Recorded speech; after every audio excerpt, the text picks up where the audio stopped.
So yesterday, Thorin, 10, I believe, was hungry, and I was doing a jigsaw puzzle, so I said over my shoulder, "Make some baked beans." He said, "How?" Like all kids do when they want you to do it. So I said, "Open a can and put it in a pot." He brought me the can and said, "Open it how?"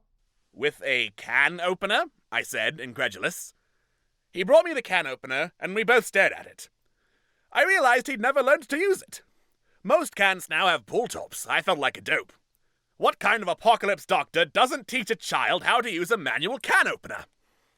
So I said, "How do you think this works?" He studied it and applied it to the top of the can, sideways. He struggled for a while and, with a big dramatic sigh, said, "Will you please just open the can?" Apocalypse Doctor was overjoyed. A teaching moment just dropped in my lap. I said the little device is designed to do one thing: open cans. Study the parts. Study the can. Figure out what the can opener inventor was thinking when they tried to solve this problem. The can opener is also a bottle opener, but I explained that part wasn't relevant. I went back to my jigsaw puzzle. He was next to me, grunting and groaning, trying to get the thing. I should say that spatial orientation, process visualization, and order of operations are not things he intuits. I knew this would be a challenge, but it was a rainy weekend. Eventually, he collapsed in a frustrated heap. I said, "Explain the parts." He said, "This little wheel was meant to cut. These gears turn the wheel when you spin the handle. This other wheel looks like a gear, but it isn't." He couldn't figure out the clamping step, a key element. I said, "The tool is made to be pleasing, but it doesn't have any superfluous qualities. Everything that moves does so for a reason." He said, "I hate you." I'm sure he believes that he does. I said, "You understand everything except how the tool addresses the can." He sighed. At this point, he said, "I don't want baked beans," and marched off. Apocalypse Doctor went into full the road mode. "Thorin, neither of us will eat another bite today until we get into this can of beans." He screamed like Lucy Van Pelt. He read a book for a while. Soon he was back at the can. The top was all dented now, the lip of the can practically serrated from failed attempts. We studied the tool some more. He really wanted it to be oriented up and down or across the top of the can. The sideways orientation is very counterintuitive. He was fixated on orienting the tool in a few configurations and couldn't imagine other possibilities. I compared the can opener to other tools. By now, we were working on anger management and perseverance too. He suggested we open the can with a hammer. There were tears. Finally, he squeezed down on it, and though it was a misfire, a light went off in his head.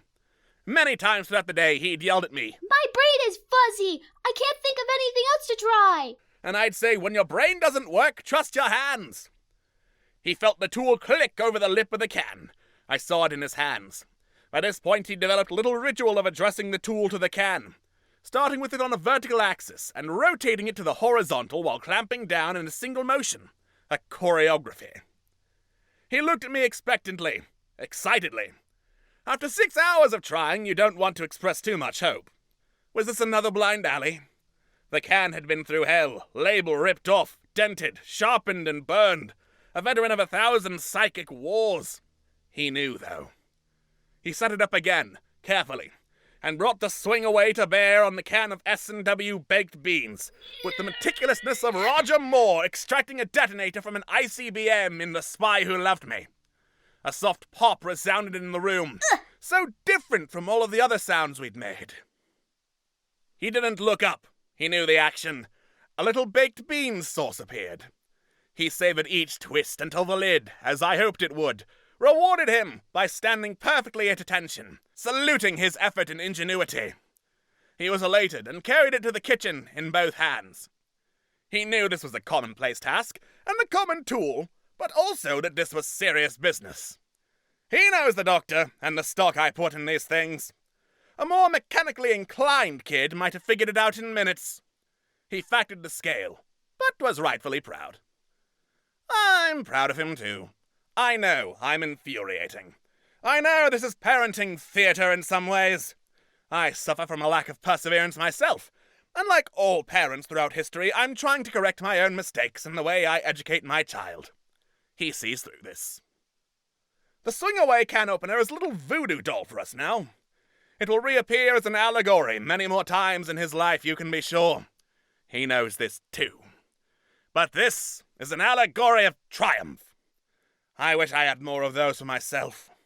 I wish I had more stories like this.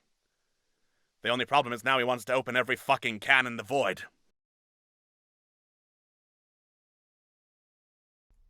Could you cook the fucking beans, please?